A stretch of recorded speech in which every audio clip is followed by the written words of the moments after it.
Hey guys, it's LSuperSonicQ here, and we're in the month of March, which can only mean one thing. It's time for the newest episode in the video game clay figure model series. These annual videos not only give me the opportunity to showcase my newest clay creations to you, the viewer, but also present you with an experience that tells the story of my appreciation towards video games. In fact, I haven't been showing these game reels from Space World for nothing. They actually do an amazing job introducing the first clay model. Or models, I should say, because when I was deciding on which ones to show off for the video first, I had a very difficult time choosing. So instead of picking just one character or one franchise, I decided to showcase 7 different models from 7 different Nintendo franchises all at the same time.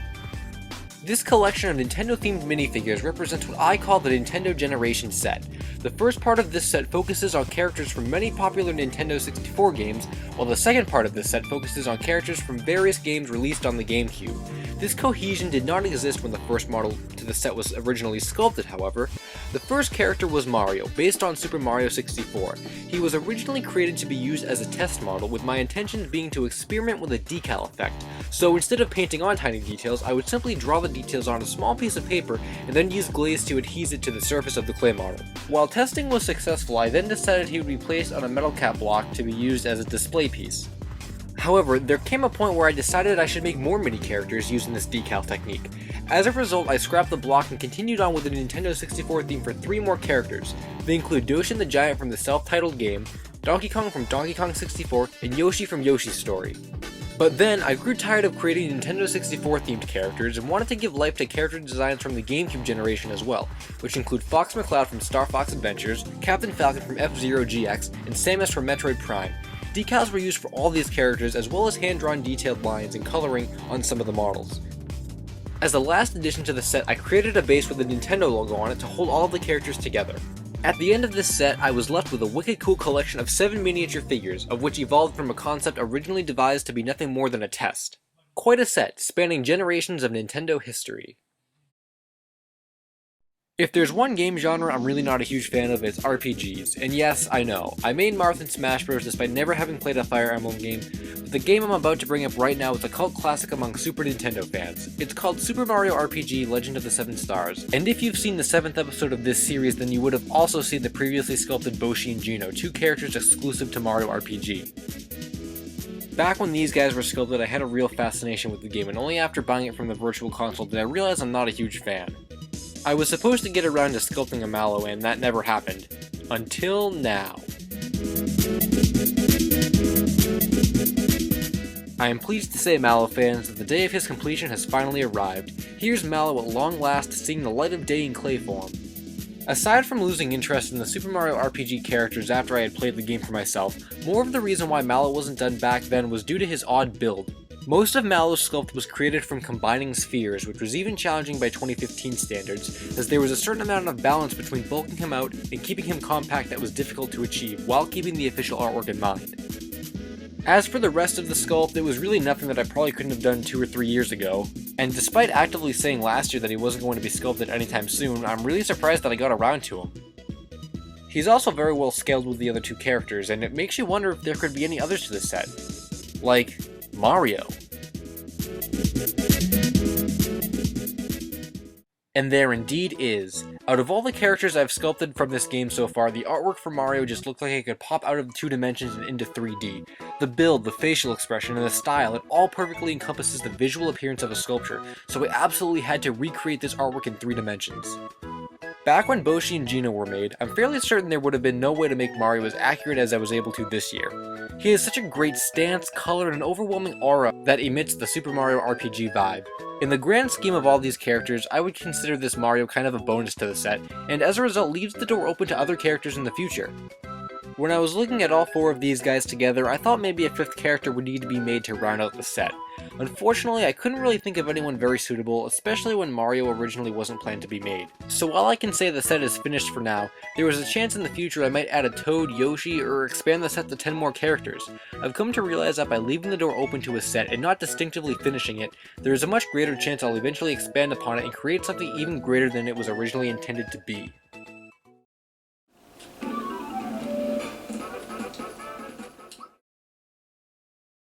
Donkey Kong Country is a game I almost bought from the Wii U's Virtual Console until I found a Sonic amiibo in the wild and decided to spend my money on that instead of an eShop card.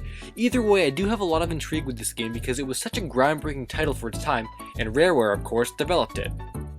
So here he is, Donkey Kong from the original Donkey Kong Country on the Super Nintendo. If you've been following my blog or the various teaser videos I've posted within the past year, then chances are you've seen this guy at some stage in production. Now, however, I can finally reveal him as a finished model. Just like when I'm looking at Nintendo 64 graphics, there was something about the official artwork of Donkey Kong Country that I felt would translate very well into a 3D sculpture, and for being my first Donkey Kong sculpture since the early 2000s, he actually wasn't too hard to make. As with all clay models, starting him was probably the hardest part, as trying to scale his head with his eyebrow area was quite a challenge. I'd often sculpt it too large or too small, but then after that the only other component that gave me any real trouble was his nose and mouth area, which was difficult to give the right proportion to. Specifically, the paint job is what really holds the model in character. Instead of straight up painting him brown, you'll notice that the artwork is more orange in color and gives off sort of a texture that I thought I could replicate by rubbing off the paint with a Q-tip. It worked pretty well too. The most difficult part painting him was actually self-induced, as keeping the brown color separate from the peach color would have been a breeze had I not connected the pieces together from the beginning. So painting around all the little cracks and crevices was very hard. The pose is kind of strange though. I knew I didn't want to go with just the standard DK pose, but I don't remember exactly how he ended up like this. I think the original idea was to just make him chilling out, but it looks more like what happens when he loses a life in game.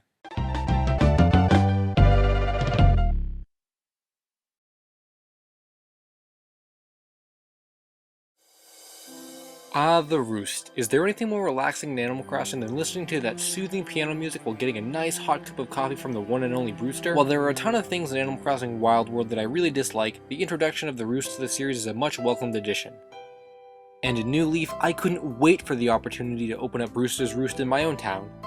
Since Brewster is such a cool Animal Crossing character and I've never sculpted many Animal Crossing models outside of miniature villagers and lots of Tom Nooks, I knew Brewster would be a great addition to my clay collection, while also exposing me to a new character sculpt.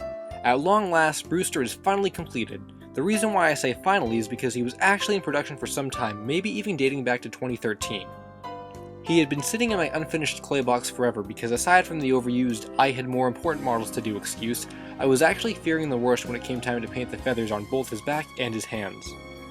The reason for it being so very difficult was mostly due to the fact that it was hard enough just trying to find an accurate reference picture.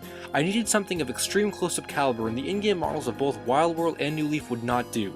There was a trophy in Brawl, but I wanted something right at my fingertips, and luckily the opportunity came in the form of a gamepad. The Brewster trophy in Smash Bros. Wii U gave me every angle of the character I could possibly need, so this was largely the motivation to finish him when I did. Aside, there was also a lot of difficulty in keeping his main color consistent throughout the entire painting process, but surprisingly, the little fine details as the shines on his glasses and buttons on his outfit were not too difficult. His facial hair was subject to mistakes though, as both eyebrows and one side of his mustache had to be redone. Altogether, the paint job took me around 3 hours. Overall, a very nice Brewster model that I'm very glad I went the extra step to look at the in-game trophy for.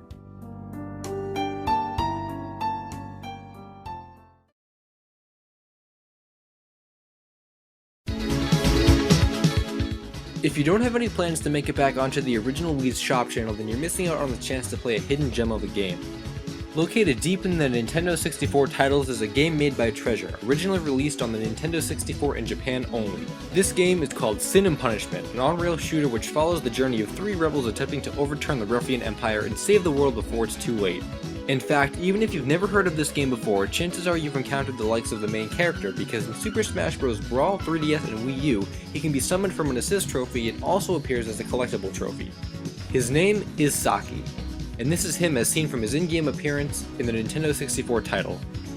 There were 2 central aspects about this model that I absolutely needed to make sure were perfect. One was the sculpt, which was true to his in-game blocky graphical style, and 2 was his insanely precise detail and care I had to give to the paint job.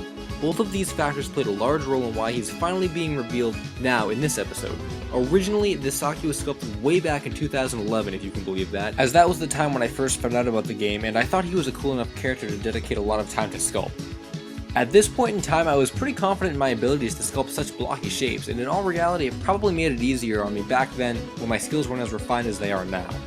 However, the paint job was what really delayed Saki for 4 years. While I originally had intentions of painting him not long after I sculpted him, aside from having a terrible time just trying to find detailed enough images I could work from, I had this terrible feeling in the back of my mind that I would never be able to get the paint job exactly right.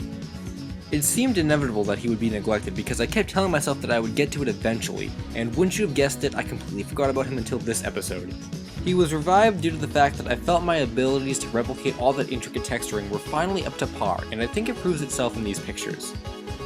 I'm overall very happy that he was finally able to see completion, and now he'll either be added to the unofficial obscure character set, or I'll use him to move forward the planned Sin and Punishment set which never saw production outside of this model. I really think that if I had painted him back then or sculpted him fresh right now, the quality in one of those two aspects would have been lost.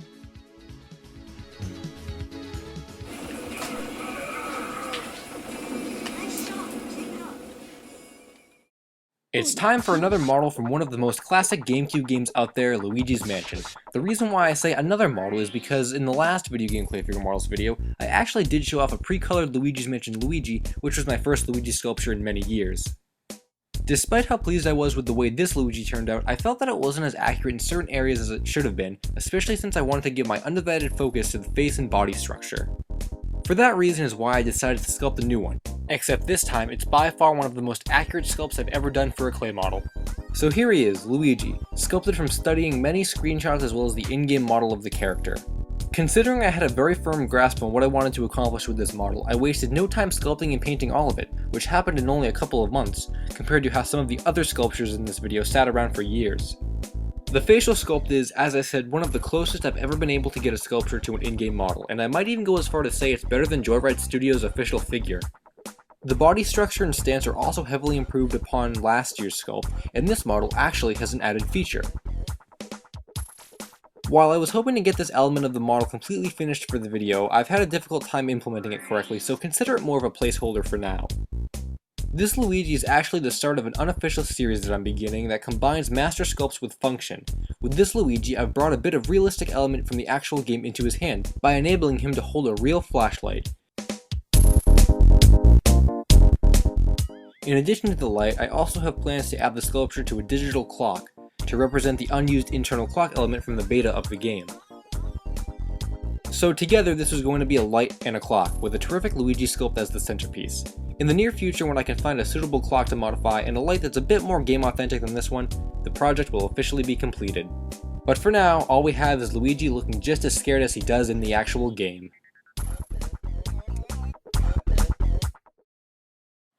And finally, we've made it to the conclusion of the video, and I'll be honest guys, this is kind of a cliffhanger.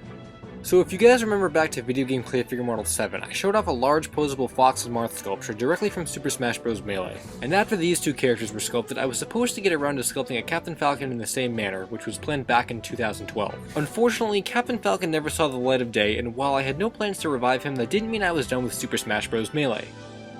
Initially, I had the idea to sculpt a posable Dr. Mario for this video, which would have gone along the same lines as Fox and Marth did from before, but the idea came to me so spontaneously that I didn't think it was worth it to try and rush the sculpt just to get it done. So instead of sculpting just the Doctor in large form, I decided to sculpt him in miniature form, along with 7 other characters from Super Smash Bros. Melee, which ultimately begins the miniature Super Smash Bros. Melee set. For many months I've had the idea to sculpt a set like this simply due to the fact that having every character from one of my favorite games of all time at my viewing disposal whenever I finish the last character will absolutely be worth it. And in due time, all 25 characters will be sculpted, as the foundation of this set is quite different than any other set I've made before. Back when Brawl was the big game in town, I began creating a Super Smash Bros. Brawl set with hopes to sculpt all of the characters from the game in a chibi/stylized form. This idea was scrapped not too long after it was started because aside from Brawl's roster not being my favorite thing at the time, the models were awkward and bulky, and I wasn't content in the direction I was taking the set in. So if this Melee set was ever going to be taken seriously, I didn't want to go large or gimmicky again. So as a result, I settled for miniature sculpts of characters from a game whose roster I'm really fond of. This set is also sculpted with scale in mind, so all of the characters thus far are sized accordingly to one another, and will continue to be scaled when more are created. Each character's pose is a mix of character select screen art, official character art, and the character's idle stances. As for difficulty, each character took around an hour to sculpt, give or take. Not only that, but this set has already forced me to scrap 8 character attempts mid-sculpture, due to a number of different reasons. This set is going to be relentlessly challenging, and perhaps the raw endurance of the set is what's going to be hardest for me to keep up with. And with that said, I hope you guys were fully entertained and very much enjoyed by this latest installment of a video series that has given me the motivation to start, finish, and continue so many characters and sculptures that otherwise never would have seen production or completion. Sometimes I like to think of this like E3 in a sense, because it showcases my newest works only once a year, and is hyped up quite a bit from when I announced production has started. Of course, I have no plans to call it quits anytime soon, as there are always old characters that need to be resculpted and new characters to try my hand at for the first time, with all that detail, thought, and innovation in between.